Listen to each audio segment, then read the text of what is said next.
loob ng 90 days, talagang malaki yung pagbabago. Yung sugat ko medyo nanunuyo na lahat, ano? Tsaka yung pagka-itim-itim nung pa ko, medyo nawala yon. Dahil doon sa iniinom kong herbal nga. Dati kasi talagang hirap na hirap akong maglakad, ano?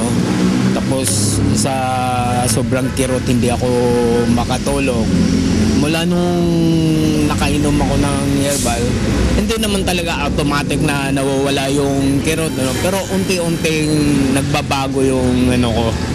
Ibang, lalo na sa pangangatawan ko ngayon, at payat ko dati, di ba?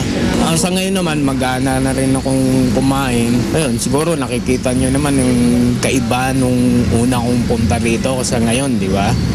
Talagang malaki yung pagbabago. Hindi ko pa ako nakikita si Ka Ray, tsaka hindi ko pa ako siya nakakausap.